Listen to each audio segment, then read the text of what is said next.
Welcome to Nice and Blunt. It's Friday, and these are my quarterback, tight end, and defense and special teams rankings. And at the end of the video, I'll also give you my 5 picks against the spread. Let's go.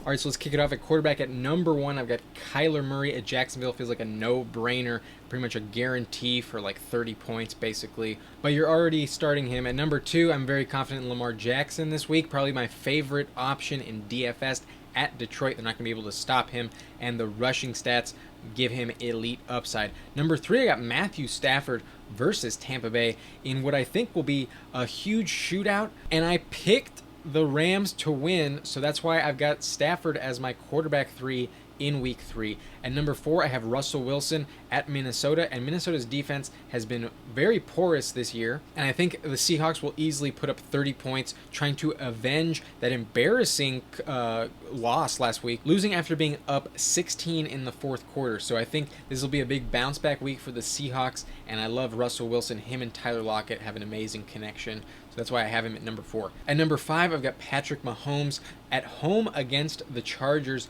and this is a tough matchup for him. He's had down games in terms of his overall career statistics in the last 4 games that he's played the Chargers. Only 6 touchdowns and 2 interceptions in those 4 games, and only one of them he threw for over 300 yards, and that was an overtime game. So don't expect the number 1 overall performance from Patrick Mahomes this week. I think it's unlikely that that happens, and that's why I would stay away in DFS, but obviously you're starting him if he's your quarterback in season long. At number 6, I've got Tom Brady, and even though this matchup is a bit difficult, I'm not worried about it. I think they're going to put up plenty of points on the board, but I did pick the Rams to win. That's why I have Tom Brady at number 6, 3 spots lower than Matthew Stafford. At number 7, I have Josh Allen versus Washington, and they won by 35 last week. I don't think that's going to be the case this week. However, Washington's defense is really going to hold the Buffalo Bills run game in check, and I think Josh Allen's going to throw it quite a bit.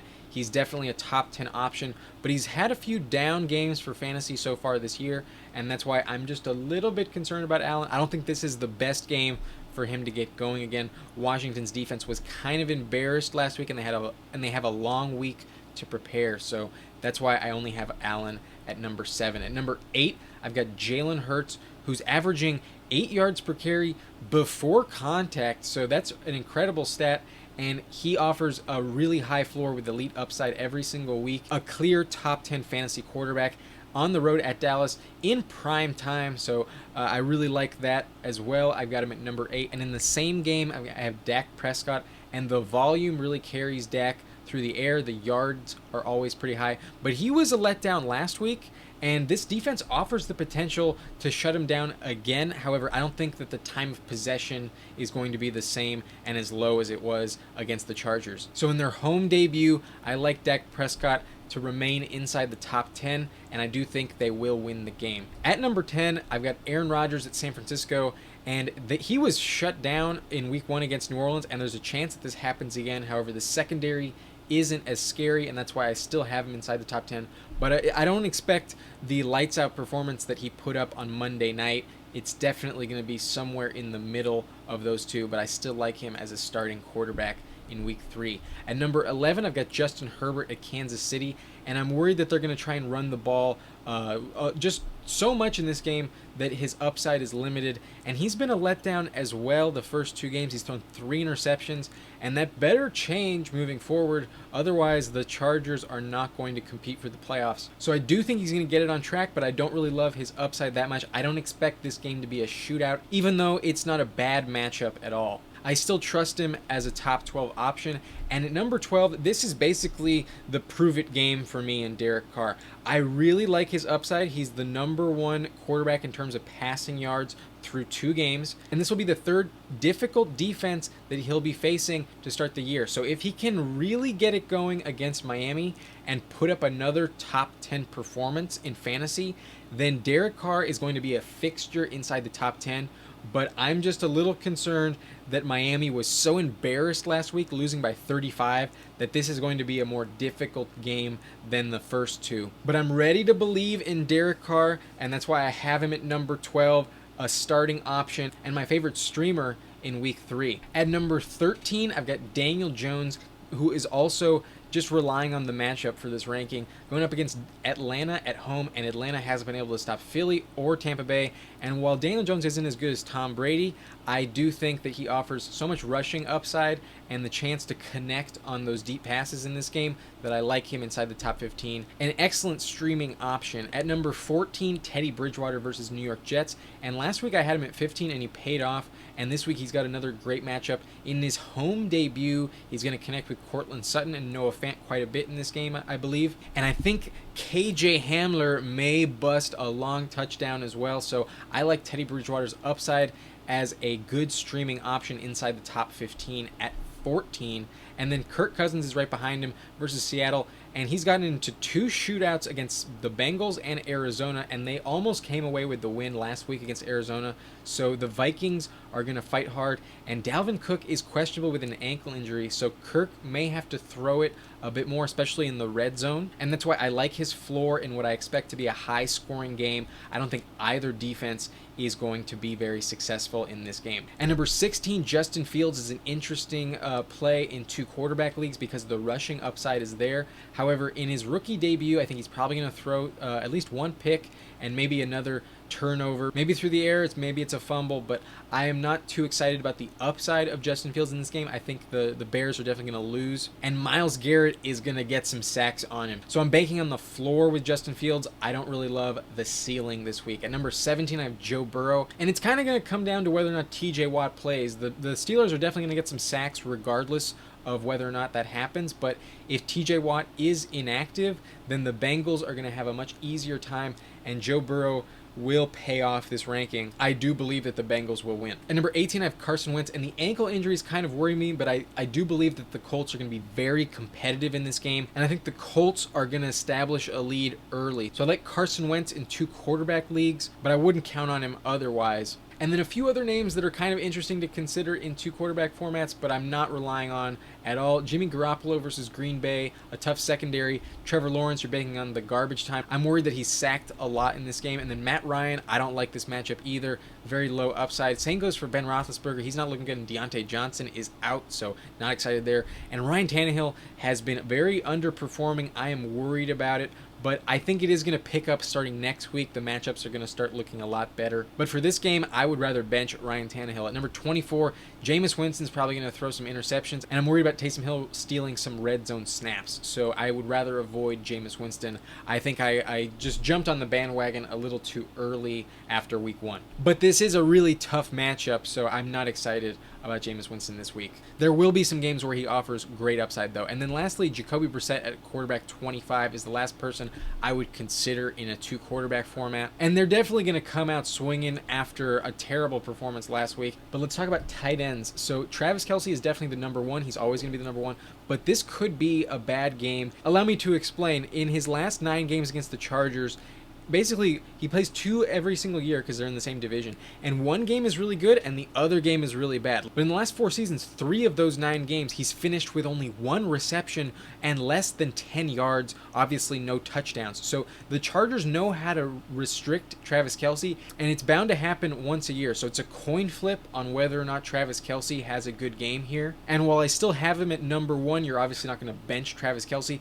The gap between him and the number 2 is a lot closer than it normally is. So just a little bit of hesitation for Travis Kelce. There's a 50% chance that he's shut down in this game. At number 2, it's obviously Darren Waller, who gets so many targets, just the safest option by far. And then at number 3, Rob Gronkowski, who has been unguardable so far, but I have to imagine that the Rams secondary are going to try to adjust and limit him, but I still have him at number 3. He's a threat to score a touchdown every single game. At number 4, I have George Kittle going up against Green Bay, and his targets have been a little bit lower than we expected, so still a must start, but he did come into the year as the number 3, not the number 4, so a little bit interesting there. Number 5, TJ Hawkinson, this shouldn't be a shock. At number 6, I got Mark Andrews, who I still believe in. Same goes for Kyle Pitts, whose volume ticked up last week. That was encouraging to see. And at number 8, Jared Cook, who's also getting a lot of volume at the tight end position. And at this point, it's not that you're desperate, but you're definitely trying to play the matchups,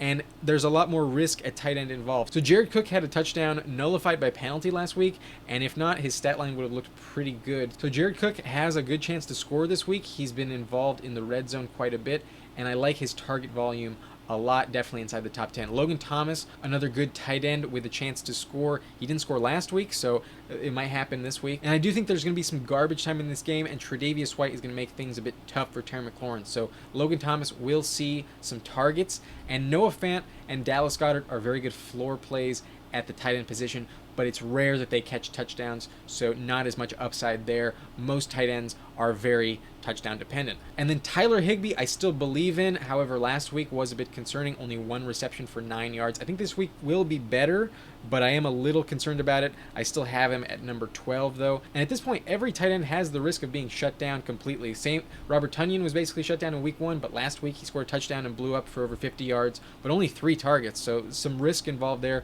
Mike Gesicki only caught 3 receptions too, but he was shut down in week 1 with no catches. And then Max Williams, who was a non-factor in week 1, but then caught 7 passes last week for 94 yards, is a very interesting dart throw, but not reliable enough for me to put inside the top 10. However, if you are considering these names at tight end, then you're definitely desperate, and Max Williams offers a shit ton of upside, especially if DeAndre Hopkins is unavailable. He is a game time decision on Sunday. But let's move on to defenses, and at number 1 I've got the Broncos going up against the Jets, and I think this is going to be the matchup that you want to look for all season long. Zach Wilson is going to struggle, and he threw 4 interceptions against the Patriots last week, and he could definitely do that again, at least 2 I think in this game. Patrick Surtain and this secondary is going to be tough. I think the altitude is also going to play a factor, so I love the Broncos. They definitely have a very high floor and a lot of upside this week. At number 2, I got the Ravens going up against Detroit on the road, and that's really the only reason I have them in number 2. I think they're going to shut down the Lions very easily, and the secondary is going to catch some interceptions, shut down Jared Goff, and there's going to be some sacks as well. I'm not excited about the Lions' prospects in this game. At number 3, a team that wouldn't surprise me if they finished at number 1. They're facing Jameis Winston at home, and if there's one player that offers pick 6 potential, it's definitely Jameis Winston. So I think J.C. Jackson and Devin McCourty are going to be able to pick off Jameis Winston in this game at least once or twice, and they'll definitely have a chance to take it to the house. So I like the Patriots to keep this game low scoring, a high floor for them, and plenty of upside. I like them a lot. My number 3 defense this week. In the same game, I like the Saints as well, who are going up against a rookie quarterback, and I think Mac Jones may throw his first interception of the season against them. He hasn't thrown one yet, but he's been such a game manager. It's been such dink and dunk type of throws. It's been hard. But at the very least, I think there's going to be some sacks to be had for the Saints, and this game is going to be low scoring, so another high floor for them, and they have a chance at some turnovers. They definitely shut down Aaron Rodgers week 1. They have a shot to shut down Mac Jones. And then at number 5, I've got the Cardinals at Jacksonville. I would have had the Panthers here against the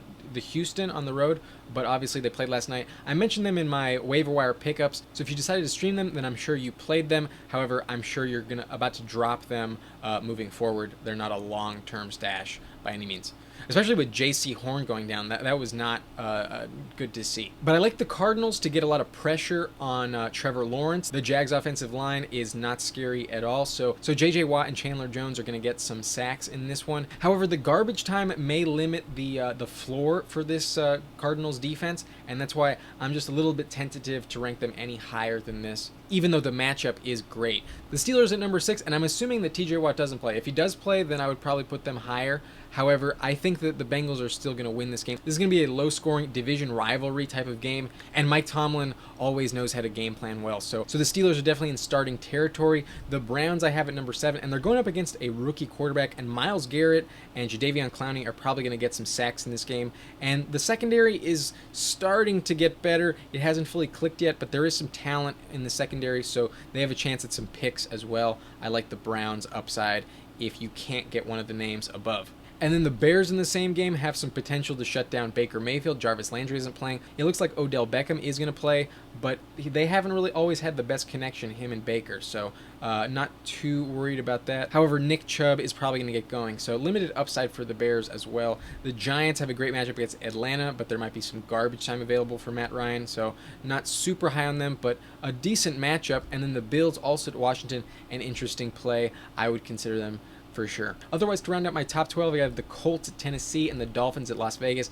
And I think because of what happened last week and how hungry these teams are for a win, I think that they are interesting plays. The defenses are definitely going to show up. Very good coaching staffs for both of these teams. So it's going to be tough for Tennessee and Las Vegas to put up more than 25 points in either of these games, and that's why I like the potential for these teams to round out my top 12. But I promised you 5 picks against the spread, so let's get to it. Let's go to FanDuel's odds, and first game I like is Indianapolis versus Tennessee. Tennessee is favored by 4.5 points in this game, and I think it's very unlikely that they win by 5 or more. So that's why give me the Colts, who I think are going to win outright as long as Carson Wentz plays. But even if Jacob Eason is the quarterback, I think the final score is going to be within a field goal, and that's why I like the Colts and the points. Give me Indianapolis plus 4.5. And then the Chargers and the Kansas City game. I mentioned earlier that I think this is going to be a tougher matchup for Patrick Mahomes and Travis Kelce. And recently these games have been closer to one-possession games. So that's why the Chargers being spotted 7 points is really, really interesting. And I don't think that the Chiefs are going to win by more than a touchdown. So give me the Chargers, another underdog with the points plus 7. I don't think they're going to win outright. However, I do think it's going to be closer than a touchdown. And then the Bengals are also predicted to lose, and I have them winning outright as well. So I like the Bengals plus 3. I think they're definitely going to pay off that bet. So it's 3 underdogs so far, but here's a team who is favored to win. They're being given 3 points, New England over New Orleans at home. And I do think that the defense is going to score, and that's why I like them by more than a field goal in this game. Give me the Patriots minus 3. And then the Dolphins on the road. They got so embarrassed last week, losing by 35 points. This game is going to be a lot closer. I don't know if they're going to win, but I think it's going to be as close as last year's game where they won by only 1 point. So that's why give me the Dolphins on the road plus 3. I like this game to be very close, maybe go into overtime, and Jacoby Brissett is going to keep the Dolphins competitive. So to recap, I got the Colts plus 4.5, the Chargers plus 7, the Bengals plus 3, the Dolphins plus 3, and the Patriots minus 3. Last week I was only 2-3, but week 1 I was 4-1. So my overall record is 6-4. We're trying to stay above 500, and I feel pretty confident with these picks, especially those first 2 underdogs, the Colts and the Chargers. If you made it to the end of this video and enjoyed, be sure to hit the like button and subscribe to the channel for more content. My name is Adam Riancho, and thank you for watching Nice and Blunt.